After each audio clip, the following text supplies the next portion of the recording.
Assalamu alaikum, I'm Aisha and you're watching Samaa News. Here are today's headlines. Britain's King Charles and Queen Camilla wrapped up their 4-day US visit on Thursday with a formal farewell alongside President Donald Trump and First Lady Melania Trump at the White House. The royal couple then traveled to Arlington National Cemetery in Virginia and laid a wreath before departing later for Bermuda.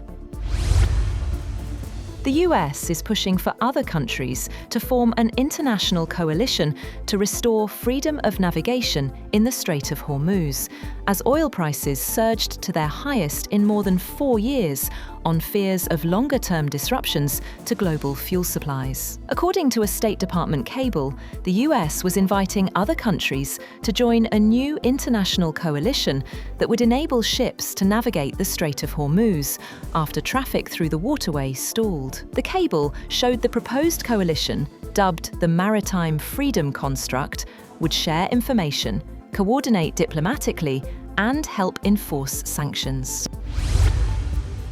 Iranian President Masoud Pezeshkian has warned that any US naval blockade of Iranian ports would worsen instability in the Gulf and fail to achieve its objectives. In a statement, Pezeshkian said such actions violate international law and would only increase tensions in the region. He added that restrictions on maritime activity would disrupt long-term stability rather than enhance security.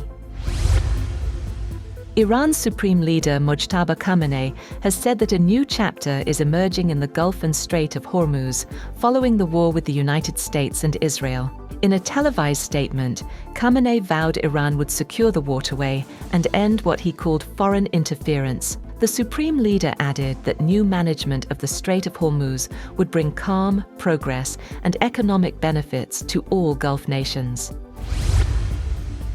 Meanwhile, Iran's Islamic Revolutionary Guard Corps reasserted control over the Strait of Hormuz and warned the United States of long and painful strikes if attacks resume.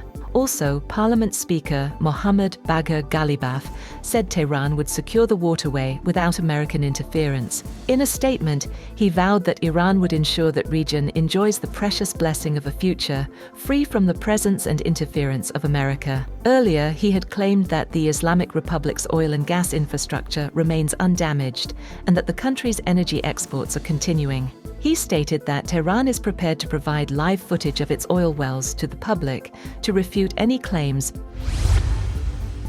UN Secretary-General Antonio Guterres has warned that a prolonged closure of the Strait of Hormuz could push the global economy toward recession.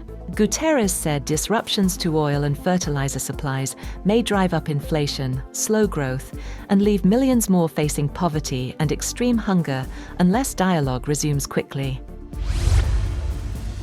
US President Donald Trump says Washington is reviewing a possible reduction of American troops stationed in Germany. In a statement, Trump said a decision would be made in the near term as the administration reassesses its military presence in Europe. The move comes amid criticism of NATO allies over their role in securing key global routes, including the Strait of Hormuz.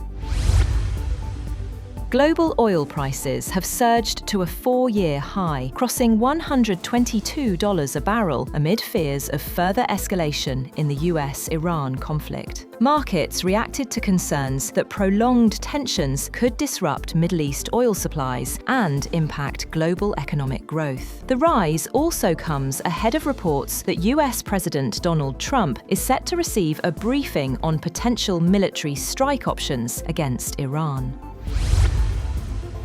Organisers say Israeli forces have intercepted Gaza-bound aid ships in international waters near Greece. The vessels were part of a second humanitarian flotilla that set sail from Barcelona earlier this month, aiming to break the blockade on Gaza. The group behind the mission has condemned the interception, calling it an escalation as tensions over aid access continue.